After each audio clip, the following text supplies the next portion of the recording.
Ամերիկայի Միացյալ Նահանգների ազգային հետախուզության տնօրենի գրասենյակը գաղտնազերծել է 2026 թվականի ԱՄՆ-ի հետախուզական համայնքի տարեկան սպառնալիքների գնահատում զեկույցը։ Դրանում մասնավորապես ընդգծվում է, որ ԱՄՆ-ի հովանավորությամբ օգոստոսի 8-ին Հայաստանի եւ Ադրբեջանի միջև անցկացված խաղաղության գագաթնաժողովը հնարավորություն ստեղծեց, որ երկու երկրները հաստատեն տևական խաղաղություն, ինչը նպաստեց տարածաշրջանային կայունության աճին։ Միաժամանակ նշվում է, որ խաղաղության գագաթնաժողովի արդյունքներից էին խաղաղության պայմանագրի պայմանների վերաբերյալ նախնական համաձայնությունը եւ ԱՄՆ-ի կողմից կառավարվելիք միջազգային խաղաղության եւ բարգավաճման Թրամփի ուղու ստեղծման ծրագրերը, բացելով առևտրային հոսքեր երկու պետությունների եւ ամբողջ տարածաշրջանի համար։ Հայկական խորհրդի փորձագետ Սամվել Մելիքսեթյանը նկատում է, շատ կարևոր է ԱՄՆ-ի ներգրավվածությունը տարածաշրջանում եւ հայ-ադրբեջանական գործընթացում։ Ես կարծում եմ, այս զեկույցները ընդհանրապես ստանդարտ բյուրոկրատական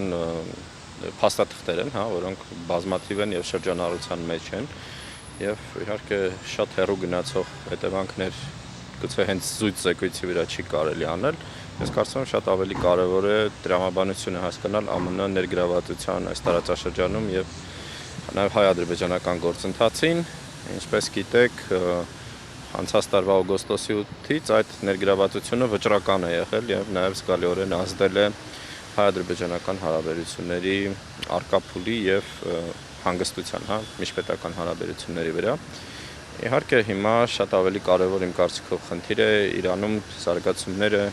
ինչ տևողություն եւ ինչ արդյունքներ են ունենալու այդ թվում ԱՄՆ-ի արտաքին քաղաքականության համատեքստում։ Գիտեք, որ այնտեղ երկու հիմնական հակամարտություն կա երկու ճյուղերի մեջ, մեկը այն է, որ ԱՄՆ-ն չպետք է ներգրավի նման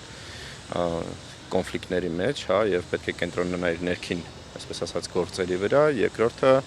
նաեւ ակտիվ միջազգային այսպիսի ներգրավվածություններ ԱՄՆ-ի։ Ու այստեղ իմ կարծիքով իհարկե հայ-ադրբեջանական հարաբերությունների համատեքստում ռիսկերը այդքան մեծ չեն, որ այդ հետաքրքրությունը կանհետանա, շատ ավելի անորոշ է Իրանում ինչ իրավիճակ է լինելու եւ արդյոք այս գործողություններից հետո օրինակ շարունակվելու է կոնֆլիկտ երկու երկրների միջև, եթե կոնֆլիկտը լինի, կարծում եմ թրիփի հարցում առնվազն կոմունիկացիաների տեղը փոխելու խնդիր է լինելու, որովհետեւ ինչպես գիտեք, նույն երկաթուղին, որը անցնում է Հայաստանի հարավով, որոշ հատվածներում 60-ից մինչև 70 մետր հեռավորության վրա է գտնվում Իրանի սահմանից, եւ դուք նաեւ տեսաք, որ այս սրացման ընթացքում Իրանը թիրախավորում էր բոլոր այն ենթակառուցվածքները, որ կապում էր ԱՄՆ-ի հետ արաբական երկրներում, որոշակի հավանականություն կա, եթե կոնֆլիկտը չկարգավորվի եւ քաղաքական լուծում չլինի պատերազմական գործողություններից հետո, որ նաեւ թրիփը ռիսկային կլինի, առավել եւս դժվար կլինի համոզել հենց այդ հատվածով ներդրումները բերել Հայաստան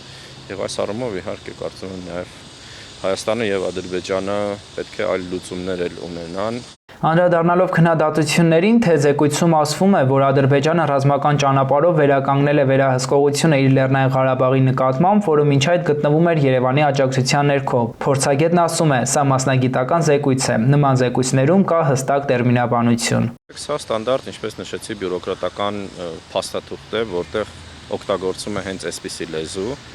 Իհարկե, եթե մենք գնանք Ղարաբաղյան հակամարտության համատեքստ եւ հիշենք ինչ բնութագրումներ կային, կարող էր Լեռնային Ղարաբաղը կոչվել վիճելի տարածք, կամ ինքնահռչակ հանրապետություն, կամ էթնիկ հայերի կողմից կառավարվող տարածք եւ այլն եւ այլն, բայց հիմնական միջազգային ընկալումը կոնֆլիկտի եւ հատկապես կոնֆլիկտի արդյունքների 2023 թվականից հետո շատ մոտիկ է նրան, ինչ որ արտացոլված է, ու այստեղ ակնկալել, որ ինչ որ այլ լեզու կօգտագործվեր շատ մասնագիտական զեկույցում, որը չի ենթադրում օրինակ մարդու իրավունքների մասին ինչ որ կետեր, կամ այդ հարցի արծացում, որովհետև արտաքին հետախուզությունը, անվտանգությունը, ռազմական տեսչությունները, իրենք ունեն այս լեզուն եւ սա մեր խնդիրն է, որ մենք ավելի էմոցիոնալ, գուցե ավելի, այսպես ասած, հայանպաստ ընկալումներ ենք ակնկալում, բայց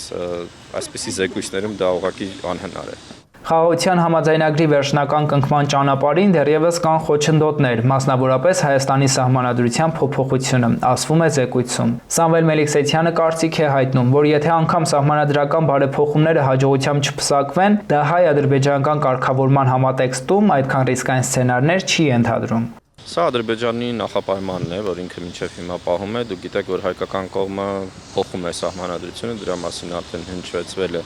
ամենաբարձր մակարդակից եւ արդեն իսկ նշվում է, որ բավականին մոտիկ է ավարտին նոր սահմանադրության տեքստը, ու կարելի է ենթադրել, որ այնտեղ չի լինելու հղումը անկախության հռչակագրին նախաբանում սահմանադրության, պրեամբուլայում։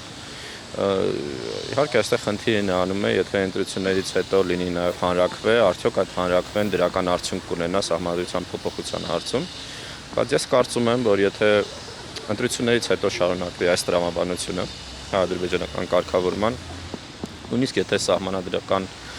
հանրաքվեն տապալվի եւ նոր սահմանադրությունը չընդունվի, այնուամենայնիվ հայ-ադրբեջանական կարգավորման հավատեքստում դա